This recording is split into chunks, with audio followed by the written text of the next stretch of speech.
Hi, Kathy. This is Manny Marino with Dewood Sun. This is a short video, kind of instructional video on how to assemble this chair. So here it is. Here's your chair that I made for you. The popular Viking Victor had. This is a fun chair to make, very popular. But let me just walk you through the steps and how you're going to get your box. I'm going to ship it out tomorrow. But this is what it looks like completed. So first and here's kind of a sample what you're going to get. It's going to come all into pieces. You're going to get your 7 slats with the pre-drilled holes, your 2x6, which is the bottom seat, your front legs, which is attached to the the arm support, and then the back legs back here is already attached with the back brace. So the back legs are already attached. And then, of course, your back will be all intact and flat. And then your 2 arms. And then I also will have a bag of hardware. And I just left this plug out because even though this chair is assembled, I'm going to take it apart. But just a tip on the top screws. All of the holes are pre-drilled, but especially on the top, go at least 1/4 inch deep. So that way we can put the plug all the way in and it's flush. Let me go around the back. This is what the back looks like. So as I stated before, the 2 pieces, the 2 legs are separate. In between is your back 2x6 that goes right in between. And you'll be able to see this when you unpack it.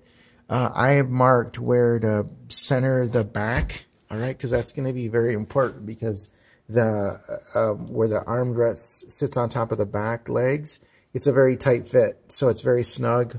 You just want to make sure that it's centered so that way there's plenty of bite when you're screwing these down.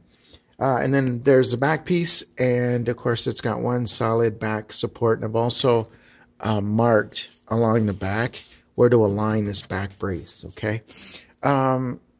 Yeah, so pretty easy. And then the 3 on each side lag bolts. These are 3.5 inch 3/8 lag bolts. You're going to need a 9/16 ratchet to screw these down.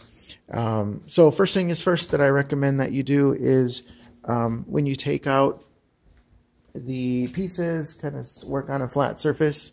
Start with your seat. Start with the bottom, and then work your way back.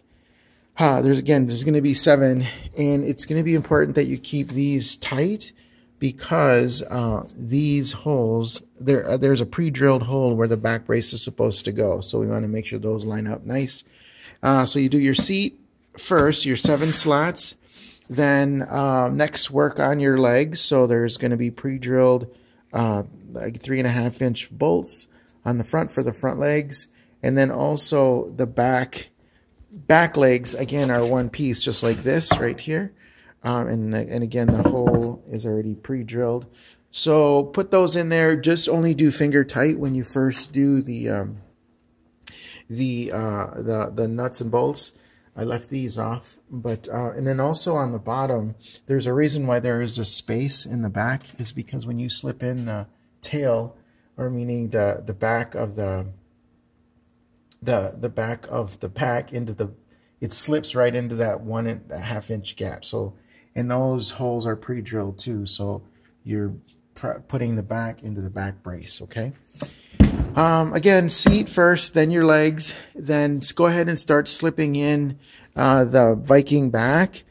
And when you do that, these holes are already pre-drilled, so they only go on one way. You want to be very careful. These are going to be 1 1/4 inch screws, or torque bit screws. So you just want to go like maybe a 1/16 deep. I don't know if you can see that very well, because if you go any further, you're going to puncture the back of the chair, which we don't want. So once you get that in there, you line it up down to the markers down here. Then the next thing you do, you start then you start putting your arm pieces in. Now the first one that I recommend, and I left this up on purpose, is start off with this one, but leave it, don't sink it all the way. All right, then line it up towards the front. So do the backs first. Leave it, like I said, in a 1/4 inch. Don't screw it all the way in. Then you do your fronts.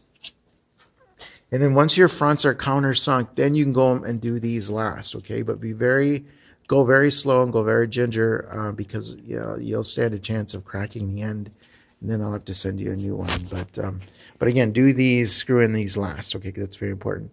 So after this is in, then your back is secured with the 12 back 1/4 inch screws. Then you could put your back brace, and that's pretty much it. And then you go ahead and you tighten all of your lag bolts, and there's your chair right there. Your Victor Viking head chair is done and ready to go. As far as the finish, this is red cedar. I may have mentioned that. But one thing that I like to use for a stain is it's actually called summer oak, because I like how it dulls the wood and just makes it a little bit flat, but it still brings out the wood grain of the chair and the wood. So it's a personal favorite, even though it's redwood cedar. I'm using an oak stain. Let's see. So water, you don't have to worry about the elements. Water will just repel right off. You can leave it outside. Maybe in a couple of years you can add another coat of stain if you'd like. It does not need a coat of polyurethane, but that's kind of, if you want to do that, you certainly can. But the stain works just as well because, again, the water and the weather will just come right off, and it preserves the wood. It weighs about 37 pounds altogether, but in the box, it comes in a big box, and it'll be shipped to you. So probably altogether with the box, it's about 49 pounds. So anyway, again, thank you so much for the business. I will send all the hardware in a plastic bag. If you have any questions, feel free to give me a call, 612-423-1468. I also put a couple of business cards in the bag. So hope you enjoy the chair and have a good day.